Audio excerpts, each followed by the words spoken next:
திராவிட model, திராவிட ஆட்சி 60 ஆண்டு 58 ஆண்டு காலமாக ஆண்டுட்டு வர்றாங்க.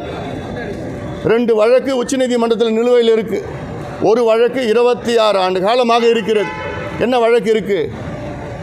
தமிழ் பயிற்று மொழியாக கொண்டு வர வேண்டும் என்று அப்போ ஒரு கொள்கை முடிவு எடுத்து வந்த நேரத்தில் வழக்கு உச்சநீதிமன்றத்துக்கு சென்றார்கள். அந்த வழக்கு இன்னும் நிலுவையில் எவ்வளோ ஆண்டு? 26 ஆண்டு காலம் நிலுவையில் இருக்குது. அதுக்கு என்ன பண்ணீங்கயா நீங்கள்? அந்த வழக்கை முடிக்கிறது நீங்கள் என்ன பண்ணீங்க? ஒன்றும் பண்ணல, விளம்பரம் படுத்திகிட்டு இருக்கிறாங்க. அடுத்தது இன்னொரு வழக்கு 2016 போட்ட வழக்கு உச்சநீதிமன்றத்தில் இருக்குது. என்ன? அட்லீஸ்ட் தமிழ் ஒரு பாடமாக கற்றுக்கிறதுக்கு, அட்லீஸ்ட் தமிழை தமிழ்நாட்டில் ஒரு பாடமாக கற்றுக்கிறதுக்கு கம்பல்சரியாக கற்றுக்கணும்னு ஒரு சட்டம். இந்த சட்டம் 2006 கலைஞர் கொண்டு வந்தார். கொண்டு வர வைத்தது எங்கள் மருத்துவர் ஐயாவும் பாட்டாளியும் கட்சியும் தொடர்ந்து வலியுறுத்தி போராடினதால் இருக்கு. கைத்தட்ட அதன் பிறகு 10 ஆண்டுகள் பிறகு வழக்கு போட்டாங்க. இன்னைக்கு வரைக்கும் வழக்கு நிலுவையில் இருக்குது. அது ஏன் முடிக்கல? நீங்கள் எப்போ முடிக்க போகிறீங்க? ஏன் உங்களால் முடிக்க முடியாதா? ஒன்றும் இல்லாததுக்கெல்லாம் நீங்கள் சுப்ரீம் கோர்ட் ஓடுறீங்களே, தமிழ் பேசுகிறீங்களே. நீங்கள் என்ன பண்ணீங்க? தமிழ் வளர்ச்சிக்கு நீங்கள் என்ன பண்ணீங்க?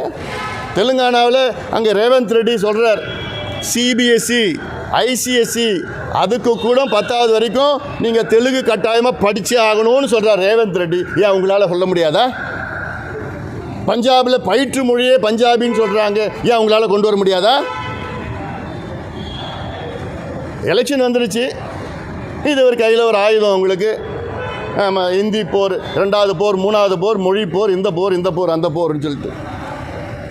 ஆனால் நீங்கள் எதுவும் செய்ய மாட்டீங்க, தமிழுக்கும் செய்ய மாட்டீங்க. விளம்பரப்படுத்திக்கிட்டு இது விளம்பரத்துக்காக பண்ணிகிட்டு இருக்கிறாங்க. ஆனால் மக்கள் இது புரிந்து கொள்வார்கள். ஒன்று, மத்திய அரசு திணிக்கக்கூடாது. சரி, அடுத்தது நான் சொல்கிறேன்.